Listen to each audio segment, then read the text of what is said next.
Good morning, good afternoon, good evening, wherever you are listening from, and welcome to 1% Better, where we take a look at hidden stories in sport. I'm Xylon, and I'm joined, as always, by Dr. David Lipman, who is exhausted. His shoulders are fatiguing from carrying me this week. I'd like to say a thank you to him up front, so that he doesn't say it first, for all the preparation he's done for this amazing episode. I've literally just rocked up, literally just walked through the door. Last minute, we are recording, and he's put a fantastic episode together for you.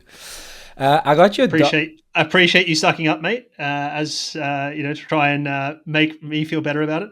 Ironically, I was wondering why I had a sore back, and I actually do have a sore back, so that might explain it from carrying you. Don't start with sore back, please. Is it lower back? Is it lower back? Oh, sciatica. Oh, it's so common. Oh, do you know how many listeners are writing into me, man?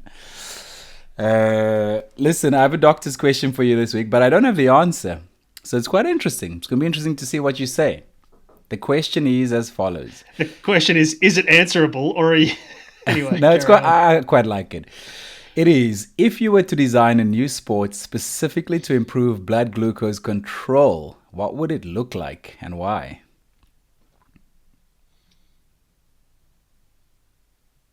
You know what? Ironically, this is going to sound... It's probably Hyrox, mate. It's probably Hyrox. Yeah, I think... Listen, there's not a lot of science on this, or rather, there is some science here. The science is you're better at dealing with blood glucose if you have more muscle mass, or better at dealing with glucose and carbohydrate where there's more muscle mass, because muscles are one of the areas you store carbohydrate. Liver is pretty stable. It's going to be relatively proportional to your size, and storing carbohydrate, therefore, the extra capacities in muscles. So you better handle it in that respect. It's also a mix of some lower intensity and some higher intensity and some strength work.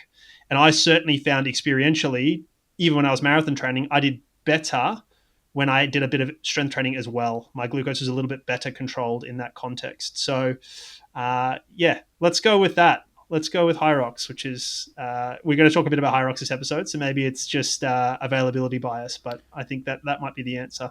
What about something like Ultimate Frisbee? Frisbee could be the case, although there's not a lot of reason that they would need to do strength work, and I think that's a really important part of it. I actually went through school with a guy who played Ultimate Frisbee for Australia at one point, and I played quite a bit myself. And yeah, I mean, it's a good sport. It's a fun sport, I'll tell you that much. But I just mean from a glucose control, because you do have some sprints, but you're also continually moving. So from a glucose control standpoint, it would be... Yeah, the problem is, like, are you talking about in the game or are you talking about through the week? No, I'm talking about in the actual game during the different sports. So there's no intensity. There are no crazy spikes and dips. Your glucose control is pretty stable, except for the sprints. True. But they are short-ish. I used to play Ultimate Frisbee. I absolutely loved it. I could not do it now. I'd probably be injured within 5 minutes, but I loved it. And I'm a very short person. Somehow I could jump, and people were always surprised at how high I could jump. I don't know why that is. I mean, because you're short, mate. Everyone's always surprised. You always look like you jump higher when you are shorter. No. So it's smoke and mirrors. No, I could actually jump as tall as the tall people. I don't know what to say, mate. I thought you. This is deteriorating, mate. It's a terrible question. Get a better question next week. I thought you'd have something smart to say about hip flexors or hamstrings or something like that, man. I mean, I've got lots of smart things to say about all those things, but none of them are relevant here. So let's carry on, mate. We are supported by, and you might wonder why after hearing that, we are supported by Precision Fuel and Hydration. We do have a discount code for you on your first purchase. The code is 1PB2025. That's the number 1. PB2025. One of the athletes, Danielle Lewis, put out a cool video on a nutrition strategy a few weeks back. Did you see that? Yeah. So this is her. It was a couple of weeks back for Kona, her Kona strategy. So it was really cool. It's a good video. Go and check that one out. I thought it was pretty measured as well, and a good job from Danielle there. We'll talk a bit more about Kona coming up this weekend. Later in the episode. So we have a guest joining us for that. So let's see how that goes. And it's exciting. So thanks to Precision for the support. Do use that code, and that P and that B are both capital letters. Otherwise, just follow the links in our show notes. They automatically apply the code, and that is for a 15% discount on your first order. Listen, this is the part of the podcast where we talk about our training and how we are going. Is your back really sore? Yeah, back started getting a bit sore when I woke up yesterday morning, probably for some travel. We went to France for the weekend, came back. I think it was like a mixture of too much sitting for too long a period of time, or I don't know what. But anyway, it's a bit stiff, bit sore. I don't get fussed by that stuff. That's very common in society and in me as well. So I did a bunch of work towards a bit of mobility work, a bit of activation stuff. I ended up going to the gym yesterday, which will often it's often like neutral, and it was neutral yesterday, which is probably helped a little bit, maybe not, who knows. And I wasn't limited in what I did. I was a bit careful with what I chose to do, but I was certainly not limited. And then got up this morning. I did a bunch of like release stuff and mobility last night, and then got up this morning, did some intervals, and that really helped my back. Running always helps my back, so it was good. Did some 5 minutes on, 2 minutes off, and was moving really well. It was really good. And one thing on that is I used a non-plated, non-super shoe this morning out of intentional choice because I wanted as much load as possible to be down at the foot and ankle. Right? When we are using super shoes, we shift that load more proximally further up, and I didn't want to load up my back. So yeah, it's just a fun tidbit there. But yes, all good. And yeah, I'm not worried about my back. It'll settle down in the next couple of days. If anything, it's getting better throughout this day. So I'm anticipating it's not going to limit my training this week at all. So yeah. What about you, mate? Where's your back at? No, it sounds like you're making good decisions. And I just wanted to give one of our listeners a quick shout out, Lustam Korzi. I just realized I had a DM conversation with him on our Instagram yesterday, 1% Better Pod, and he was saying how we've helped him make better decisions because Cape Town Marathon's coming up in 2 weeks, and that was something he was planning for. But he's been struggling with a bit of back and lower back and sciatic, and we've helped him understand. He said he could hear my judgmental voice in his head, and he could hear your scientific judgmental voice in his head to say, take a load off, rest, recover, attend to this. And he's done that, and he's pulled out of Cape Town Marathon, and he feels much better for it. Seems to be back on the road to recovery. So just a quick shout out to him. And then my back, you've caught me at a good moment because I've been in a lot of pain and am in a lot of pain, but I just saw my physio. And I've been seeing her for years, and she keeps a record of all the things I do on video. And she tested me today and showed me video from 6 months ago, showed me video from last year, and basically showed me how much I've improved with regards to not just strength, but with regards to, you'll understand better than me, but like neurological, sensory communication within the body when it comes to like moving the pelvis and keeping it stable while trying to do other things. So she was very impressed with that. The term you're looking for is motor control. As I said, you would know better than me, man. No wonder you have that sore back. So even though I'm still in a lot of pain, and I'm seeing a surgeon in Cape Town next week actually for a second opinion, just on my MRI and what he deems as the way forward. She said she actually knows him and he's a good surgeon. He's not one of those surgeons who just loves surgery. He tries to avoid it. I'll be honest, they all do, mate. That's why they got into it. It's just a surgeon once said to me, the most important decision is who you don't do surgery on. Interesting. Oh, wow. She said that he's at the end of his career. So he's not jumping into surgeries willy-nilly. He's extremely experienced, and he's the head professor at the prestigious university in Cape Town. So yeah, we'll see how it goes. Looking forward to meeting him and getting more information on decisions I have to make going forward, because I cannot keep living like this. It's been a year since Cape Town Marathon now. That was the last time I ran, and I must say I've been okay-ish until now, but I'm really, really starting to miss endurance sport now, and mentally starting to struggle with not having endurance sports in my life. So I'm going to have to make some decisions. Yeah. I mean, the only certainty is it's going to be more struggle before it gets better, regardless of your decision. So, like whether you decide to get surgery or not, you're going to have to spend some time with more struggles before there's less struggles. Yeah. So it's worthwhile, preparing for that. But, just to backtrack, call it 3 to 6 months when we had these initial conversations on air and off air, my take at the time was do whatever you can from a physio perspective prior to surgery, because surgery is an irreversible decision. You can always get surgery later. You can not unget surgery later. And part of the thinking was that more strength, etc., was going to help your outcomes from surgery anyway.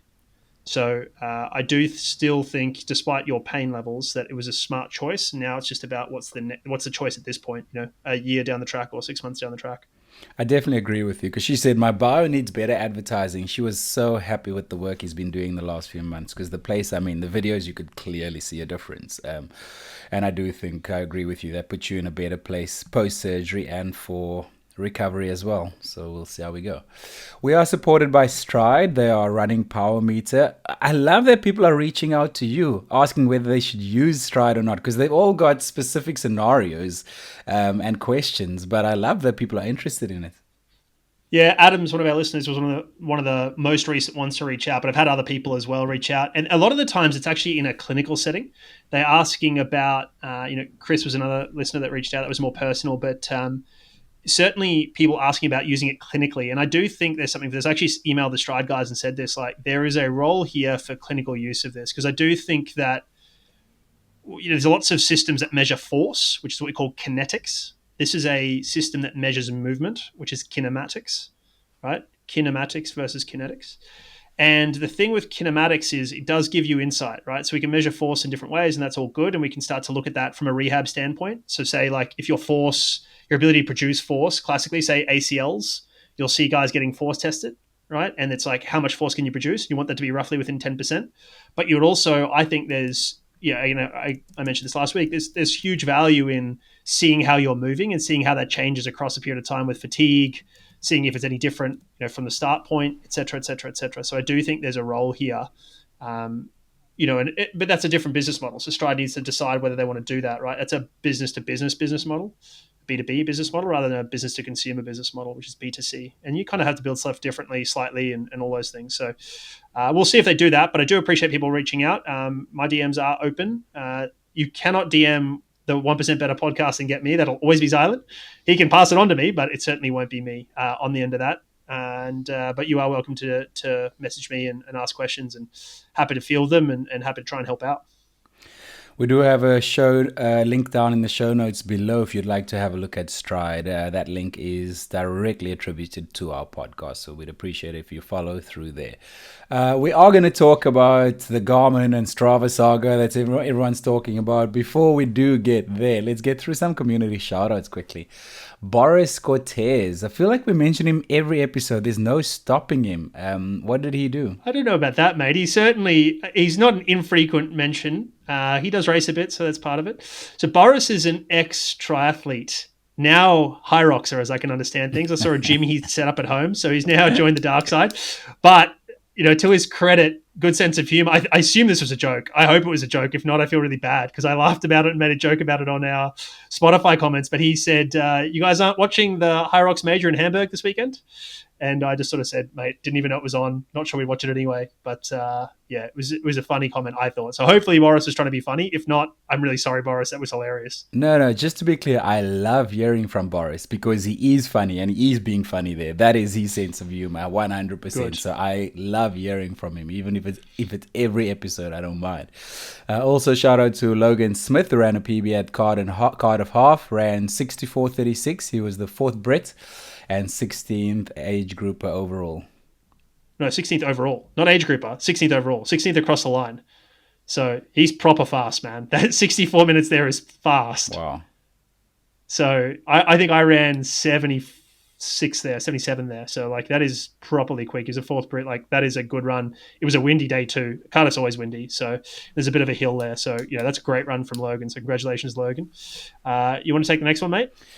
Cynthia Chapuka ran the Great Scottish Half in memory of her late uncles and aunts. She ran 2:44 there, so sub 3, pretty good. Yeah. Then we had Tony van der Haver, who ran the single Luart Breda. It was a half marathon. He ran 1:36 there, so that was really good. And I also heard back from Jana de Groe. So she reassures me that she did not swim in the Bosbaan, as we suggested. She did say she's not sure if it was better or worse, but there was a duck pond they swam in or something equivalent. So I'm not convinced it's better. But anyway, either way, don't swim anywhere in the Boss is my take here. But no, she did well there. So congratulations. And thanks for following through and following up on that and being part of the community. And then, of course, Christy Storachuk. We talked on the episode with Christy. We mentioned that she was doing a Hyrox. She entered the pro division, turned up very casually, and ran 125 and got 27th overall, which is wild. So she is, obviously very talented there and did really well. She wasn't even going all out. She just had a fun time. And, she confirmed to me that she was indeed docked time because she was wearing a shirt the whole time. So they did dock her some time there. I saw a photo of her on the start line looking like a child who got invited and won Make-A-Wish Foundation or something invite. I love that she doesn't You were not the only one to say something like that. So, yes. Yeah. Also, shout out to Matt Hawkins. He's going through a very difficult time at the moment. So thoughts and prayers are with Matt Hawkins because he watched the Australian rugby team on the weekend lose a record 11 times to the All Blacks. So his wobblies are a little bad at the moment. Did he reach out to you about this? Yeah, we were messaging him. He's a friend of mine. We went through, I was a couple of years ahead of him at university, but we became quite friendly at university. So yeah, we talk rugby a lot. So he's not happy. Yeah, but it's been 20 years of pretty rough supporters, 20 years of pretty rough times. I mean, we made the 2015, I believe it was, World Cup final. It was 2015. 2015. So maybe that's pretty good, but for the most part, it's been a pretty rough patch. Can you talk to me about that? I've been wondering about that because you see these cycles, right, where teams are at the top for, call it 6-8 years, and then some of them take 20 years to get back there. I think we've talked about it before, but I know it's something you've got a keen eye on and got a lot of experience in. Why do we see these cycles of teams ebbing and flowing? Well, it'll depend. There's lots of different reasons. I think in the case of the Wallabies, it's as simple. I think the Wallabies is more of a meta thing. We do see cyclical natures to things. And, in these leagues, in many leagues, there are measures to try and create, to level the playing field, right? So a draft is a mechanism to level the playing field because the worst team picks first, gets the best player, theoretically. So are salary caps. Those are both mechanisms to keep parity in the league. So that's why you'll see ebbs and flows because you'll have that, right? That's one aspect. If your sport has a key position, for instance, in the NFL, quarterback, or if it is a small team, for instance, basketball, where you have 5 people on the court, then one player changes the sport completely and changes the game, right? So LeBron James is 20% of your team, right? So you only need one LeBron James, and it's a significant improvement. When you got Tom Brady at quarterback, he makes a huge difference because he helps everybody else and he really, makes decisions and that sort of stuff. So there are those caveats to it. The more meta sense, which we were talking about the other day, like for the Wallabies, is about maturation of a sport. And we have touched on this a little bit. I did write about it in my newsletter. As you can hear the sound effect there, and I have linked to that in the show notes. But basically what happens is when you start out in sports, you tend to have, like when there's a new sport, talent wins, right? Talent is by far the winning factor. Then as people learn the sport and it professionalizes to some degree, you end up with the best sports science and systems and coaching winning, right? So if you think about this in a rugby sense, it was an amateur sport in the 90s before the 1995 Rugby World Cup, and Australia were doing really well, as were, the All Blacks won the first World Cup, then Australia won the second World Cup. They had the best talent for a period of time. Then there was a professionalization, right around 1995 and forward. And after that point, Australia were really good for a while. They won the 99 World Cup. They were doing pretty well from there, right? So that was probably a reflection of good coaching and systems and, enough talent, but it was more a reflection of those systems. And then what happens is everybody levels up their systems and their coaching. And then you end up with, and then you end up with talent winning again because you need the systems and the coaching now becomes table stakes. And then the differentiator becomes talent. So if we think about it in a cycling sense, Ineos were innovating on that front. Right, they were winning as a result of that, probably with a talent deficit, maybe not major talent deficit, but at least some talent deficit. Then everyone else catches up. Now they're at a significant talent deficit, and everyone else has the systems. Now they're getting absolutely pumped. Right, so now they need a good rider again. So talent will win when all systems are equal. Otherwise, you can overcome some talent deficit with systems if you are that much better and that much more innovative. But you don't always see that. I was just thinking now on the difference of talent acquisition between the examples you used there. With Ineos, it's professional cycling, so nationalities don't matter. You can just go and sign whoever's available. When it comes to a sport like rugby, you are developing that talent within your own country. So you're not fighting with other countries for that talent. Not necessarily, mate. For the most part. Scott Africa exists. Yeah, but you know what I mean. Like the Well, but starting. but that's what Japan's doing. Japan is naturalizing players, and these leagues naturalize players to allow that to fill talent deficits. Yeah, but Like are there are they going to going to be, be? Is that going to make them better than the Springboks and the All Blacks? well, it allows them to at least compete at some point. Okay. So like there are going to be zero people who are 2 meters tall that are Japanese anytime soon. So they're going to import those guys. They're going to find them, right? You naturalize those people, and you try and develop your own talent as well, right? Because you also need to have good people to play against and play with to try and get better as well. So I mean, listen, Eddie Jones famously said, the good thing for New Zealand rugby is it's got three of the best rugby nurseries in the world, three of the best rugby academies in the world, called Tonga, Samoa, and Fiji, that provides players to New Zealand, right? Interesting. And I was going I to mean, they've say got it's not as prevalent when it comes to countries compared to professional cycling teams, but now that you've said that, it's actually making me think. I mean, Australia's got a bunch of Pacific Island players who may be second generation, but maybe first generation, right? England has the same. England and France end up with quite a few players, and maybe other European nations. They have professional leagues and professional teams, which means that then players come play, and then they have kids that are then eligible for that country, right? So the Vunipolas, for instance, that played for England, their dad was I think he was Tongan, came to the UK to play, and then their kids are British. They speak with a British accent. They've lived their whole lives here. They're British, but they're second generation Tongan or first generation Tongan immigrants. So then all of a sudden you have this talent influx. So you could argue that there is a means to naturalize people depending on the sport and how that goes, right? So it varies. But your point is well made, which is fundamentally at a national team level, you end up with needing to build systems for the talent you have. And at a club level, you end up needing to basically recruit players for the system you want to play. There's one of your strategies as well. So those are two different strategies there that you can sort of use in that context. It's interesting. Australia's just been bad for a very long time. So it's like when you talk about systems, they must have the systems. And I don't know, maybe it's not as efficient, as developed as everyone else. And then talent. I would say it's the opposite. They have better systems, and they're repurposing talent really well. They're pulling people from one sport to another sport really well. What they don't have is number of people, and they do have a dilution of talent because they have so many sports. Right? They have Australian rules football. They have the rugby league. They have rugby union. They have football. They have track and field. Like all these sports that cricket. All these sports where you might get pulled to that sport rather than the other sports, swimming, etc. So you have these people who play, at school will play 6 or 7 sports for their state or their country, and then have to go down one route.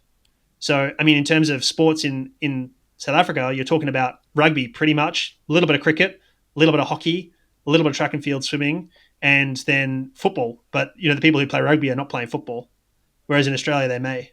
So it really boils down to like a pure societal number, and then how much talent you're diluting across those sports. Well, there you go. Matt Hawkins, I hope that makes you feel better. We did that just to dissect the last 20 years of suffering and to give you a reason and meaning behind your suffering. If you'd like to be like Matt Hawkins and reach out to us, you can DM us on Instagram, 1% Better Pod. Right, let's move across to what's come across my desk. Some quick bits for you. Big shout out to Abelang for sending this one in. There's a new South Africa 10K record that took place. I think it happened last weekend. I don't know, mate. I assume so. I didn't. Yeah. I didn't check exactly when this was, but it was at Transylvania 10K. This is when you try to be too smart with the name of your races. Too much, especially when it's this. We've got these high end guys. This is in Romania. It's a guy called Maxim Chalmaton.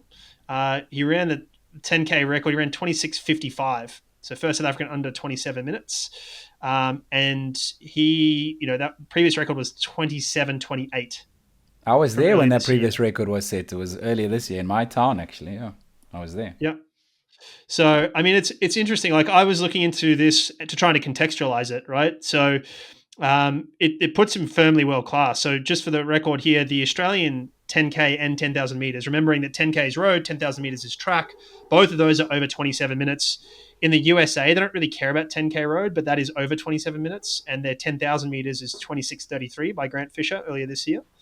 The British road is over 27 minutes, and Mo Farah is the only British man under 27 minutes, ran 26:46 in the 10,000.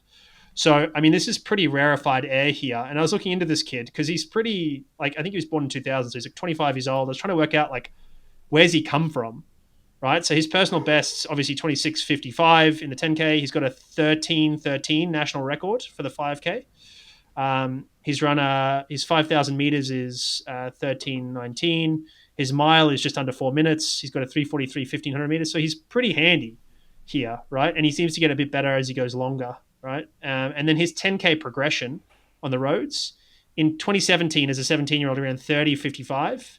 And then it was, the next, each year he went, so in 30:55, then he went 30:26, 29:14, 28:30, 27:58, 28:39, then 27:36, and then this year was 26:55. So he was hoping to go, I was reading he was hoping to go around about 27:15, and then saw he was close to 27 minutes, so it just snuck under. So it's good from him. I'd never heard of him before. I'll definitely be keeping an eye on him now. That looks like a really good trajectory. Thanks for finding that. Very interesting. Yeah.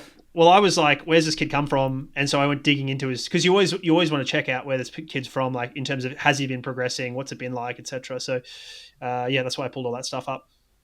Let's move on to some Hyrox news. Now, there's been a new world record at the Hamburg Major. I know very little about Hyrox. My knowledge is very, very slowly, intentionally increasing. But this actually seems impressive, what this dude did.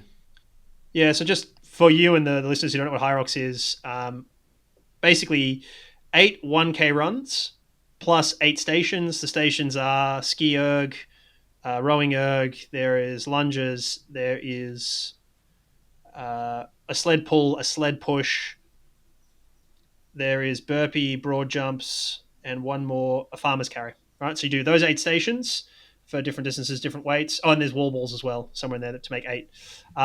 And you run between them. And then there's probably another 700 meters of running in what they call a rock zone. So it's like transition, basically. So that's all for context here. And it's done in the same order every time. You can look it up, the weights or whatever, different divisions for different resistances. This is the pro division, obviously. So Alexander Roncevic from Austria, he's a 33-year-old. So he ran 53:15. And previously, Hunter McIntyre, who's probably the biggest name in the sport, held it at 53:22. So this puts his run total, again, remembering that's 8 1Ks plus a 700-meter rock zone, or 700 meters worth of rock zone. His run total was 30:59, which is a 3:33 average pace, 3:33 per kilometer. His station total was 22 minutes 16, which puts his average station at 2:47, which is quite quick. So he's an ex-swimmer.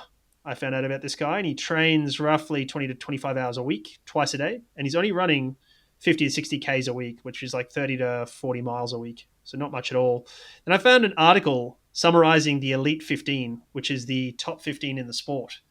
And in that Elite 15, there was some stats here. Sorry, mate, you're going to have to edit this because I thought you were texting me because your internet had dropped.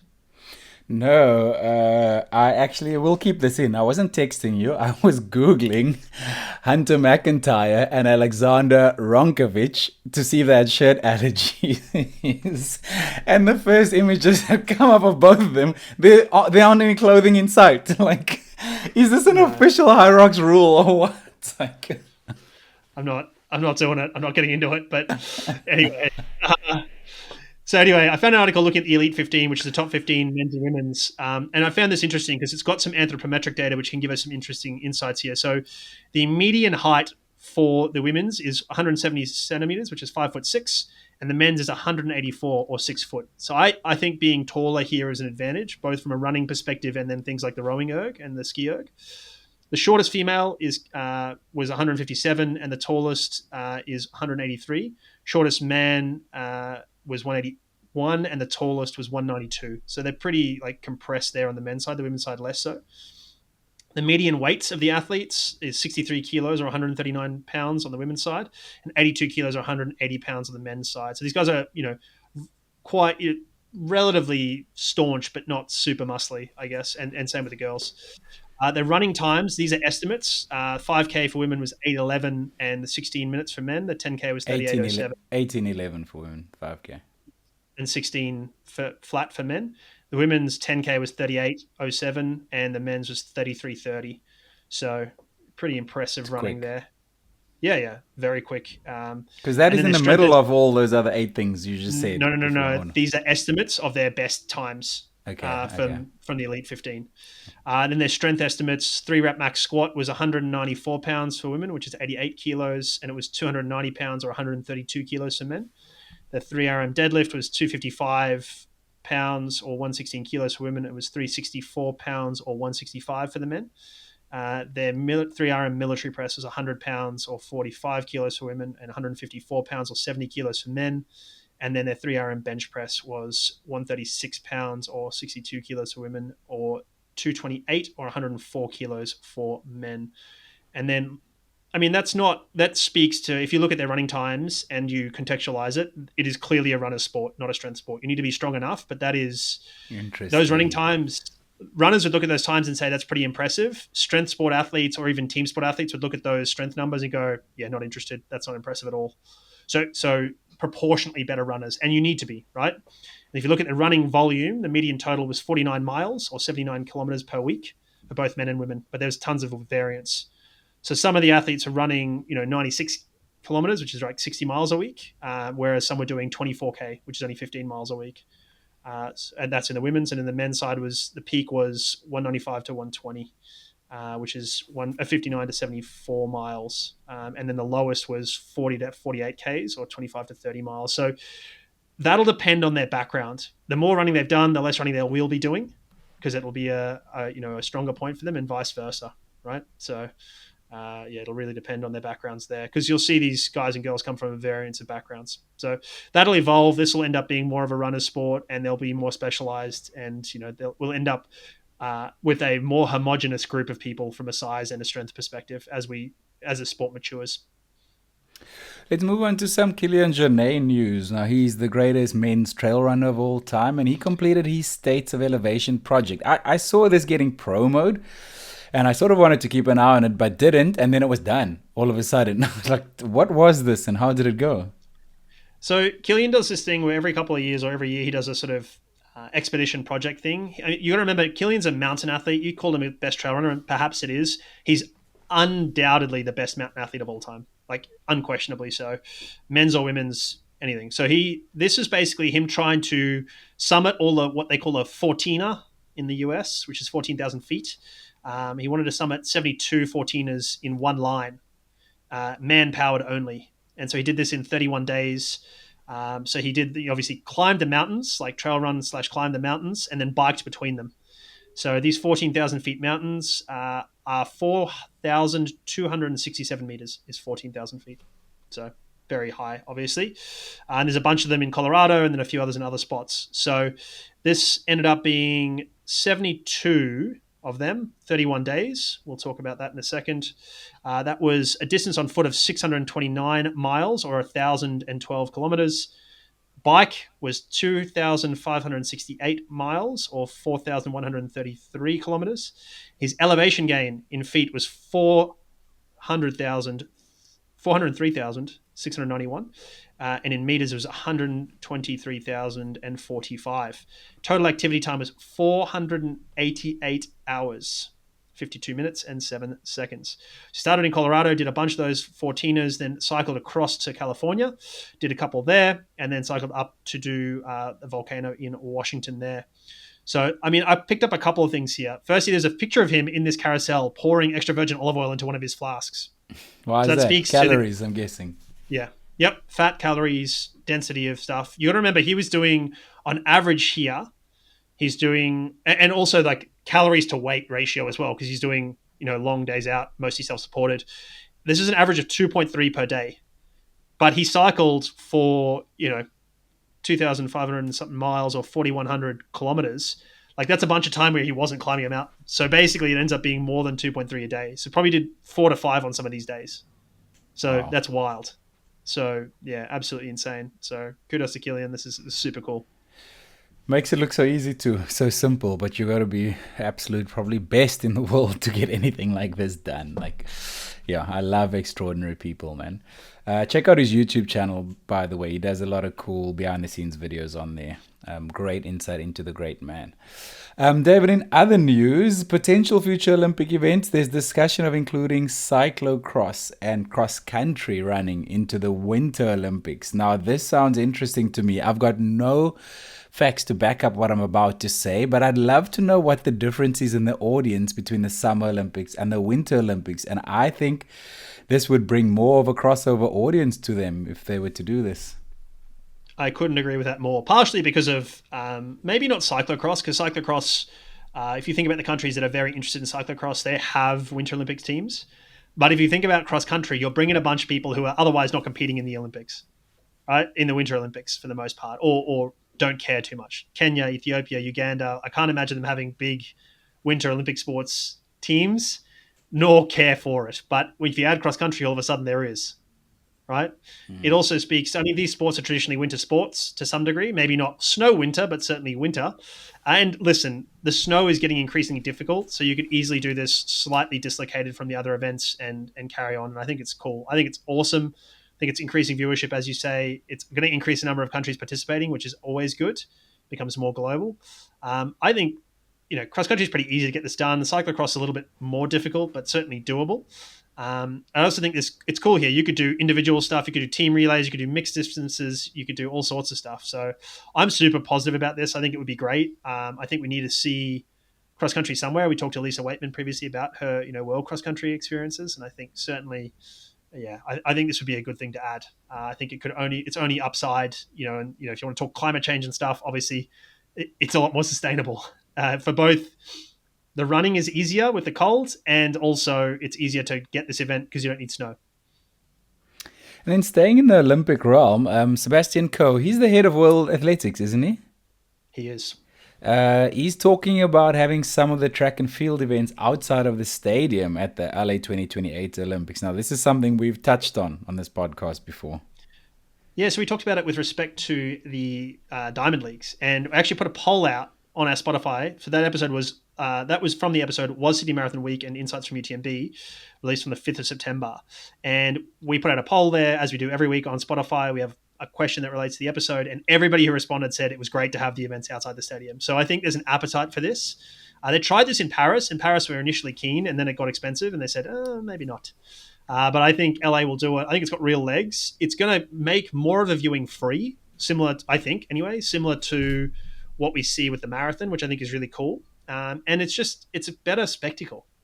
I do think you need to keep the track events on the track, but you could do pole vault outside. You could set up a discus, or maybe not discus because it's safety issues, but certainly a shot put circle, which would be really cool. So I think they should do this. Why not? I think LA also is the setting for it, man. Sunshine, cool culture, cool streets. Like I think it could be an incredible setting and looks so good on camera. It depends on what streets you're talking about, mate. I don't know when the last time you went to LA is, but I've got some notes on those comments for you. I alluded to it earlier. This was sort of a big talking point all over social media the last few weeks. Strava is suing Garmin. What is the story behind this? Should we get into the nitty-gritty of it? Yeah, let's talk a little bit here. So basically, the high level is Strava is suing Garmin for a patent infringement, or for multiple patent infringements.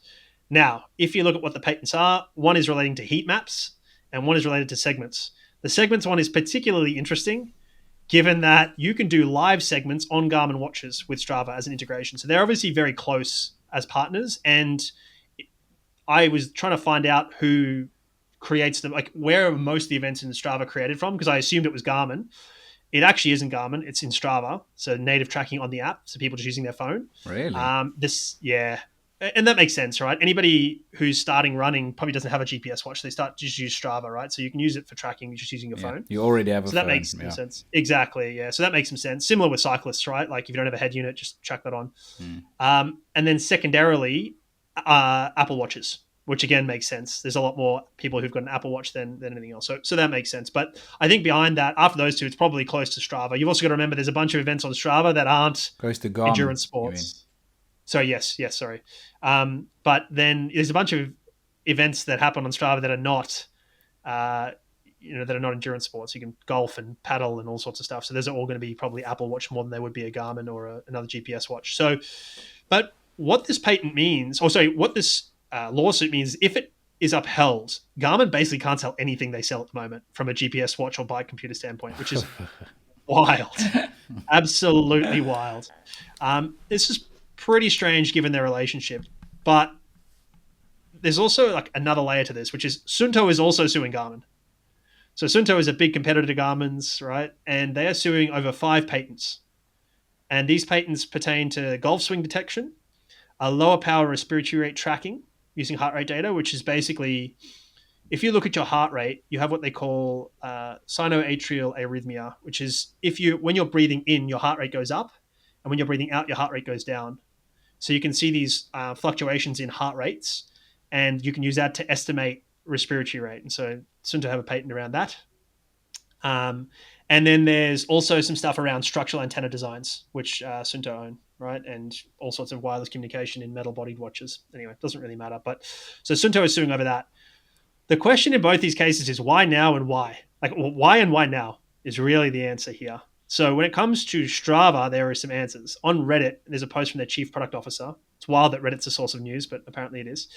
Basically, a lot of this pertains to their API guidelines, Strava's new API guidelines. Or Garmin's rather. An API is basically how you get data from Garmin into Strava is via an API. So these guidelines currently, basically the new guidelines that were announced on the 1st of July would require Strava and other platforms using Garmin's API to integrate a Garmin logo on every single activity post, screen, graph, image, sharing card, etc. You're having a laugh, Garmin. I'm sorry. Well, this is made worse by the fact that Strava, in good faith already, and I'm not pro Strava here, to be clear. Like, I've been critical of Strava before, but to be fair, Strava already includes what watch you're using. If you look at every activity you upload, unless you intentionally hide it, I think by default it does, and I'm not even sure you can hide it. It says, created with whatever. It's not a Garmin thing, that's for everybody, and I think that's pretty fair. They don't have to do that. Yeah. Right. So this is really about them calling them out, basically saying, listen, we don't want to do this. This is ridiculous. We're going to sue you over this stuff. We've been letting you get away with this. So I think they're going to be like, listen, don't make us do this and we'll drop this lawsuit is kind of the story. Because also, yes, there are heat maps on Garmin Connect, but no one cares about Garmin Connect. Yes, there are, segments on there, but no one cares about that. So, that's I have some friends, and this should give you more insight. Like, one's not even on WhatsApp and thinks Garmin Connect's the best app ever and tries to engage with the rest of the friends on there. And we always like, none of us are on Garmin Connect. Like, stop trying to engage on there. I'm not reading my comments there, not frequently anyway. That is what we call the network effect, which is why Garmin Connect will struggle, because the network effect is owned by Strava, right? So that's the story. But it's also why WhatsApp exists and is used significantly. I'm not so sure what's going to happen with the Suunto lawsuit. They've got some ownership that changed hands a little while ago. I think they're going towards, I think they're trying to protect these patents. I don't know what's going to happen with the Suunto one, but I think with this Garmin one, what's going to happen is Garmin's going to back down on the API stuff. Strava will drop a lawsuit and it'll all be still in the teacup. But it's big news and it's very interesting nonetheless. No, thanks for that context. It was all over my feed a few days ago, and then friends were sharing it everywhere. And thanks. That gives really, really good context. Right, let's get to the Ironman World Champs in Kona. It's the women's turn this weekend, and joining us to preview the race is pro triathlete Eloise de Luart. You might remember her from Quadbone fame. That was way back episode 28th episode, I think, from the 4th of July last year. So OG listeners will know exactly what we are talking about. And if you've never heard of Quadbone, it is still probably the funniest moment on this podcast. Hello, great to have you back here. Hey, yeah, great to be back and great to see you guys on here. Well, it's lovely to have you, Elo. And I guess we were I was prepping this episode and thought you'd be a really good person to engage to talk about this. You follow the sport, you're part of the sport, you compete with these women. And I figured it'd be cool for listeners to hear from you again. Go back, listen to her episodes. So those were from the 28th of June and 4th of July last year. I don't know what numbers they were, despite... but anyway, we talked about your triathlon at that point, and we'll get a bit of an update from you later. We also talked about some use of tech in triathlon at that point, so do jump back and see those. But just to set the scene a little bit, we've got the top 19, I think, or 18 of the 19 top earners, or top not top earners. Well, they will be the top earners at the end of this, but in the Pro Ironman series are competing this weekend. The only person who's not there is Julie Duron, who had a bike crash and is still not quite right from the T100 French Riviera. But in terms of names that listeners might know, you've got Lucy Charles Barkley, Laura Phillip, Chelsea Serrara, Kat Matthews, Taylor Knibb, Solveig Lovseth is there, and then you've got people like Marjolaine Pierre, India Lee, Annie Rushman, Regan Holyoke, Penny Slater, Marta Sanchez, Daniel Lewis. So like lots of big names are there. Sky Munch is there as well. So I guess let's start with you. Like, what do you think is going to happen, Elo? Like, this is Big Island. It's going to be hot. What's going to happen? Well, I'm really excited all around. And just massive FOMO when you can see it all on like the content pushing up on your Instagram. We're like, no, it looks so good. But I think what's going to happen, I think it'll go two ways in my head. It's either going to be a complete masterclass by a few very top athletes who are probably the favourites going into it, and we can talk about that in a bit, or it's going to be a bit like the Chelsea Sodaro year where the mighty Phill, and like, even though she was a great athlete then, she was not even hedged to win that year, but she was just solid and then pulled out an incredible run at the end of it. So I think it'll go both ways, and that's why I love Kona, is because the perfect prep and the perfect athlete doesn't necessarily win.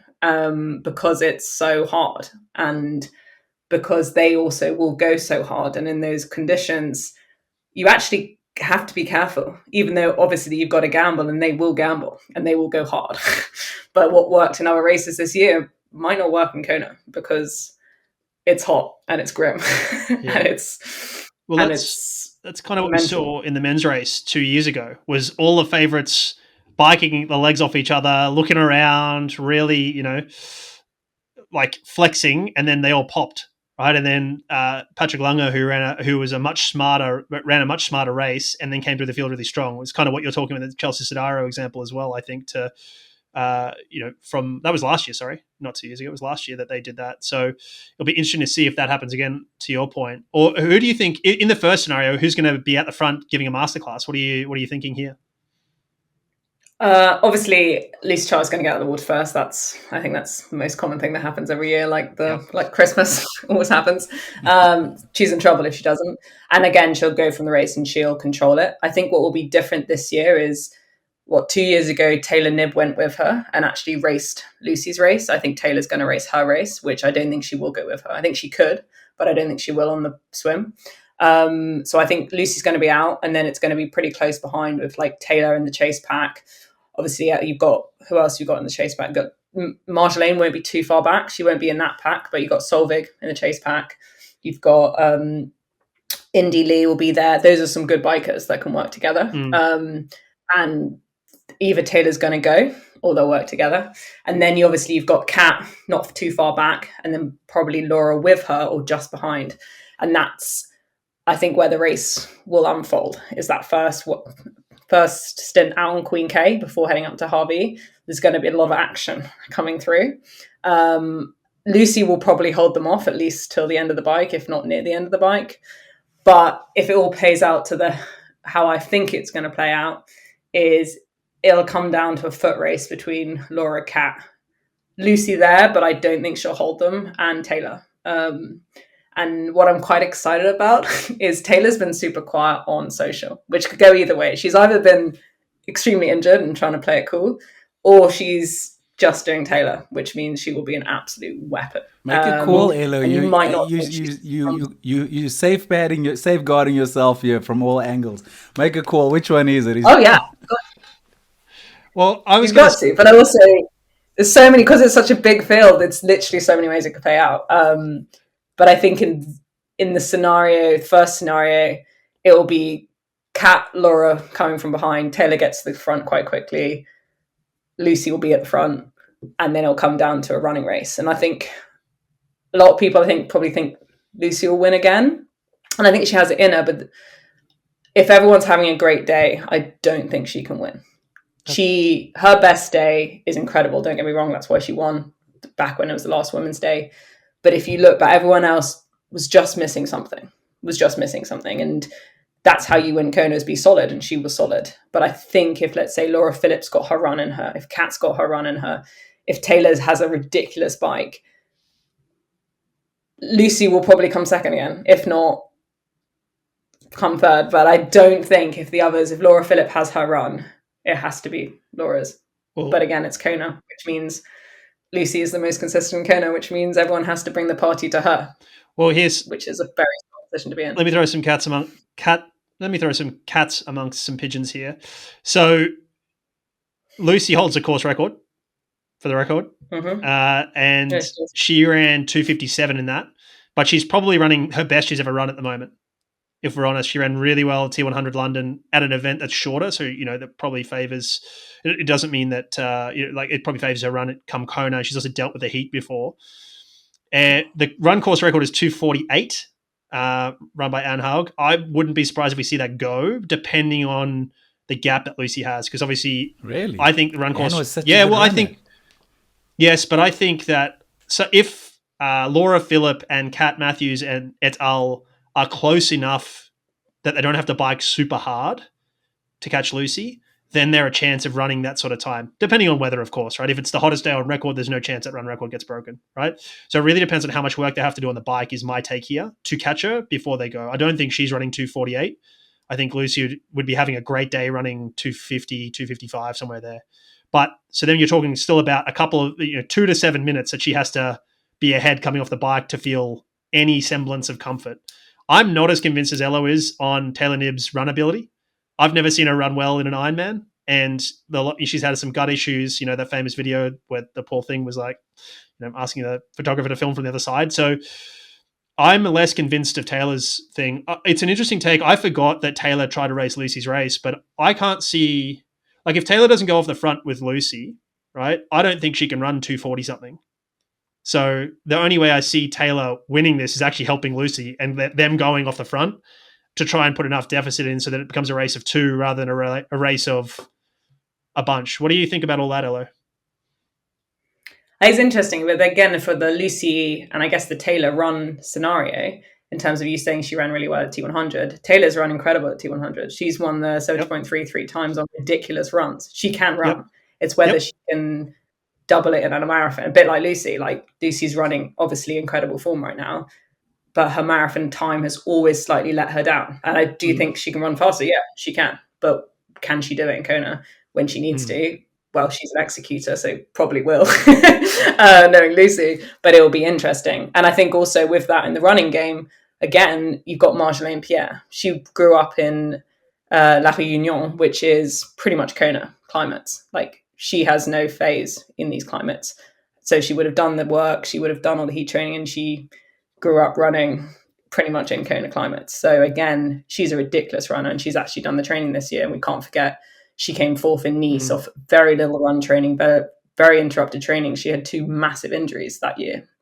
So this year she's been pretty injury-free and not targeted T100. She's been targeting Ironman. That's dangerous. Interesting shout, yeah.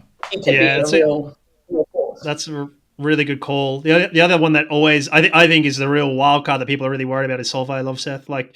She's on the improve. She's the fastest ever debutante. She ran just behind Kat and Laura in Frankfurt in a really fast time as well. Runs well, cycles well, very relaxed. We joked about her handlebars falling off, and she was having a good old laugh about it. So. And she's Norwegian, right? And she's got access to the boys. I know the boys know her. So she's obviously going to be doing some heat prep. And so it'll be interesting to see how that goes for them. I'm fascinated to see her. I think you're right in picking Marjolaine as well. She's on the up as well. Yeah. She's young. So Hello, you and I are not in the club. So when he says Norwegian, the boys, can you let the listeners know who he's talking about, please? The boys, who are they again? Sorry, Christian Blumenfeld, Gustav Eden, and now Casper Stone. So we can't get too far on that. But no, Solveig, again, she's solid performer again. Another one that if she's there, she's there. She's dangerous. They won't be getting rid of her quickly if she's there and running and biking and swimming well. She'll be a threat, but big time. I'm also there seems to be a bit of a pattern here that people who step up from Olympic distance do really well in long distance for their first year. Maybe it's a perception reality thing, which is, people always overperform when you don't think much of them, right? So maybe that's why. But there seems to be a bit of that. Julie Duron stepped up, was absolutely in the same year and was murdering the T100, does really well at Ironman distance as well. So like I don't know. Maybe it's the year for Solvay. Who knows? But is there Ignorance any? is bliss. Yeah. There's a component of that. Is there anyone else we should watch for? I mean, I mentioned a ton of names, like all the names in the world there. But is there anybody else that you think is on for a day, is in good form, has been training really well, anything like that we should be watching for? I think India Lee. I think she's someone who, again, is solid. Like, she just performs, and if she's having a good day, she's an exceedingly good biker, very talented runner. She's got an NCAA background, and she can swim. Like, if she's in the right pack with the right people working on the bike, she can come out and have a really good running race. I know she's been working really hard in the heat and stuff, so there's no reason why she can't be there and actually challenge for something. That'll be exciting, like, and it really will be. It's pretty much all the Brits here. But no, really strong. And then again, people like, you can't rule out like Anne Reichman, even not Jan, Anne Reichman. Incredible athlete. Again, if she has a good swim, she could be right in the right bike pack to right bike straight back up. She could be Laura Philipp if she has a great swim. Bike back up, she's strong enough and have a great run. Again, another incredible athlete coming from behind and just can perform. She's had I know she had a few issues in the last few Ironman she did, apart from South Africa. But if she's sorted those all out, then again, she's a weapon and she can perform. Obviously, there's Lisa, another short course athlete that's come up. Can't rule her out. And then even people coming from behind, like Sky, she's taken a few times out from having a baby. Even like Holly Lawrence, they're obviously on form. They wouldn't start Kona if they weren't on form. And again, they've got a track record performing those two. Holly a bit different, never done Kona, but again, she's a performer. Sky's done Kona and got a top 5, I think. Like, she's solid again. And Kona favors people that know how to race the race. And there'll be some people that with Kona have really, inverted commas, average years, but then they just execute in Kona because they do their own race and they don't blow up. They don't get taken by the Kona gods. So it will be a cool race. It'll be super cool. And there's some good rookies who are great cyclists and great runners. So again, if they have good swims and it's not too much swell, it could be even biting for top 10, an incredible running race. And that's also cool. So we'll see. Yeah, I've got a feeling let's call it somewhere between 3 and 5 people that end up in the top 10 are going to come from much further back in the field. They're not going to be in the top sort of packs. It's just going to be carnage on the run and they're going to come through. I mean, that's pretty consistent. Like, it's not a hot take by any means, but yeah. Now, thanks for joining us for that, Elo. One thing we did... Sorry, you carry on, Elo. I didn't want to cut you off. I was going to say, like, I think Kona's very open. Out from 5th to 15th, it's anyone's game. Rookies to anyone. That's what makes Kona so exciting for everyone. Is the top 5 is probably someone you expect, but after that, it's anyone's good day. Go get it. So be cool. Yeah, I love that. But thank you so much for joining us for that, Elo. One thing I did want to ask, because you are with us, what's next for you? I know you got a little racing block come up, so share with the listeners so they can follow you along and have some support for you there. Oh, sure. So I've got this weekend on Kona Day, but not Kona, Challenge Vieux-Beaucourt in France, just a 70.3. And then a week later, I've got Qashqai 70.3. And then 2 weeks after that, end of season, out in 70.3 Langkawi. So I've done a bit of just cram my season into officially 4 weeks and see what happens. But yeah, so packed schedule. But yeah, looking forward to it. I think like almost there's no time to think. You've just got to do. So I think that suits me. So we'll see. We'll review after the 4 weeks. Were you the person at school turning in your homework last minute? No. She was way too type A for that. I was a real nerd at school, so I was like, did it the night I got it, and then I got to uni within minutes of the deadline I'd be handing it in. So a massive flip. Thank you, Ella. Thanks so much for joining us, and good luck this weekend. No, well, thanks for having me. Thank you.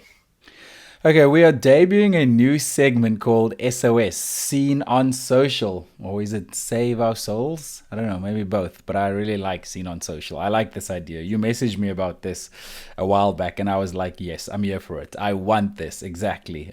Tell us what this new segment is. Well, I think there's a ton of stuff on social. Some of it's, varying qualities or whatever. And this is about education. It's about learning. It's not about embarrassing people or calling them out. It's about everybody here learning. The goal here is to get it right, not to be right. Okay? That's the thing here. So I saw over the weekend a good athlete who was racing, and they mentioned they were looking to set a heart rate PB. And in my mind, this is madness. Heart rate is not a performance variable. We don't give out medals for heart rate. We don't. We don't even give out medals for VO2 max. So the easiest way to get a high heart rate would be slam a bunch of caffeine, don't drink any water and dehydrate yourself, and then wear a heat suit. And that's not a way to perform, right? Maybe the caffeine helps, maybe not, right? So that's how you get the highest heart rate for the longest. So heart rate it'll be what it is. And often it's probably going to be lower if you're in better shape. You'll find that as you get fitter, it's harder actually to get higher rather than the other way around, right? So my highest heart rate was when I was the least prepared for a marathon. I hit like 192 having blown up in a marathon on a hot day, right? And I've run much faster since with a much lower heart rate. So yeah, it's not the way to do it. So that ain't it. So don't worry about what your heart rate is in terms of trying to get a PB there. It's just not a thing. Thanks for that. I'm looking forward to this little segment, seeing what else you are seeing on social. And like you said, we're going to try and be respectful. It's not about being right. It's not about debunking anything, but it's just sometimes, a lot of times on social, people post maybe with a lack of understanding and a lack of knowledge with regards to science. So I'm looking forward to learning, you taking a look at that and giving us the science and knowledge behind it. Feel free to do some work and find some stuff for me as well, mate. Happy if you want to do that.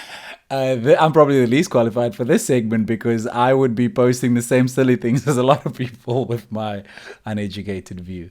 But I'll keep an eye out.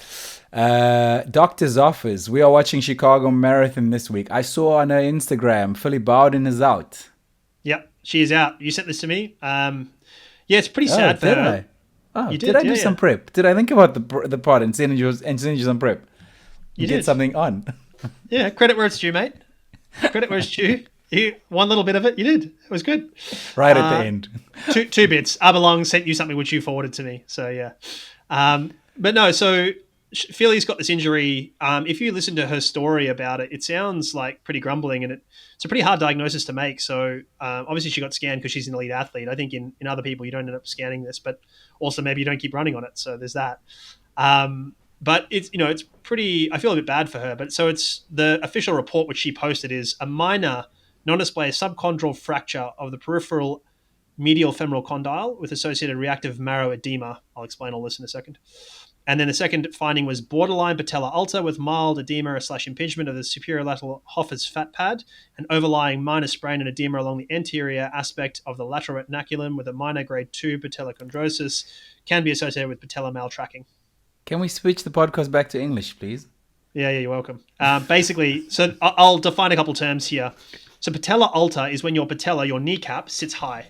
So it should sit, there's kind of this, you kind of got like a knuckle here. Oh, geez, I'll try and do it. So if you think about your patella, your femur, your thigh bone has this kind of knuckle feature that sits on top of the tibial plateau like this, right? And then your kneecap sits inside that, should be in that groove there. So patella alta is where it sits a little bit higher. And what it can do is create some pressure up there, which is part of what's happening here for her. So she has her patella, her kneecap is sitting a little bit higher than it should be, right? That's the first thing. It's also tracking outside of that groove a little bit, which is creating some issue for her, right? So when it says here borderline patella alta, that means it's high. And then she has a minor sprain, all that stuff. And then it says she's got minor grade 2 patellochondrosis. So that is, the patella is the kneecap. That is on the back side of this, she has some degradation of the cartilage, which is saying it's probably sitting out of its groove, track and rubbing a bit much, which is associated with patella maltracking. Now she also has this fracture, which sits at the back on the inside of her femur. So that knuckle sits at the back here on there. So I don't know how this happens. I mean, I've got a feeling this patella alta and this maltracking has been there for a while. I don't think it's new, given that she's got grade 2 chondrosis. So the question is, like, where did this fracture come from? How bad is this all? Yeah, it's super interesting. Yeah, hard to know what's going on here. And it's going to be hard for her to rehab this because it's going to be some time off of it and then coming back. And then it's like, well, how much of this is chronic? How much of this is, how much of this can we manage? At what point does this become an issue for her career going forward? Yeah, it's hard to know. Pure speculation, but you don't have any insight into this. But is there anything that could have caused this, or is it just overuse or repetition? the male tracking and stuff, like, it's not uncommon. She's probably had a sore knee for a while and has been managing some of that over years. Listen, she can, like, the treatment here is to loosen up, try and get that patella to drop down a little bit, and she'd be doing some extra strength work on the quad VMO, try and like straighten that patella. But I don't know how much of that's actually modifiable. We think it is, but who knows? So I think she's been doing that for a while. How does that fracture happen? I have no idea. I had no idea what happened with that fracture, how that happened, what's going on, any of that stuff. I'm sure it's an attachment of something, but it doesn't say an avulsion fracture. So yeah, hard to know. Well, we wish everything of the best. Really love the content she creates and the behind the scenes, showing us a window into her training usually and preparation. Very cool. So sad for Phill Bowden, and we wish her all of the best. Before we get out of here, what are we watching this weekend? So Chicago Marathon is probably the first thing we're watching. We did do a preview of this a few episodes ago, so go back and listen to that. Go find that. Interestingly, you sent me another thing. It's a little bit of old news that Connor Mantz is trying to break the American record. So that's, that is sitting at 2:05:38 currently, which from London 2002. But he ran 2:05:08 to finish fourth in Boston. Now that's not a record legal course, so he's pretty confident here. He's also broken Ryan Hall's longstanding 59:17 at a half marathon record. So he ran 59:17 at Houston to break Ryan Hall's 59:43 from 2007. So I think he's a good chance of doing this. The question is, does he execute, right? You don't get any points for being in shape for it. You get points for doing it. But looking at the weather, it's going to be sunny and mid-teens or around 60 Fahrenheit at its hottest by the time he finishes. So pretty good weather. So he should be okay there. And he should be on for a day. He'll be competing to try and win this. The question is, are the winners going to be too fast? And is he going to go with them for too long and blow up? Because if he goes at 2:01 pace, he could blow up and miss 2:05.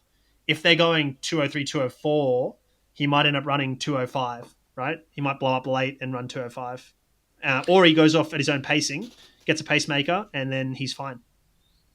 That's very interesting. I'll be keeping an eye on that, a race within a race. I always love when that's going down. And judge on what you said there, yeah, he looks like he'd be on for this. So let's keep an eye out. Also give a shout out to two of my friends flying from here to do Chicago Marathon, Antje Hollins and Karen Barnard, wishing them everything of the best. I know they're excited to head out there and do it, so kudos and shout out to them. We'll be following for sure. That's what I'll be doing as well, and watching Kona, Ironman Kona as well. I'll watch the swim and the beginning of the bike, and then it's bedtime. Yeah, I'm not going to stay up. So hard for me to stay up throughout the middle of the night for Kona every year, man. Yeah, it don't happen. Wake up in the morning, see what happened, watch the replay, whatever. Exactly. But yeah, I will watch the first parts of it. It'll be interesting to see. Yeah. David, thanks for putting all of that together. Really appreciate it. Thanks to Elo for coming on and giving us that insight. If you haven't subscribed to the podcast yet, please do so now. We'd really appreciate it. If you are a subscriber, rate the podcast or share it with a friend. We drop a new episode every single Friday. Thank you so much, and we'll catch you on the next one, David. Thanks, mate. Talk soon.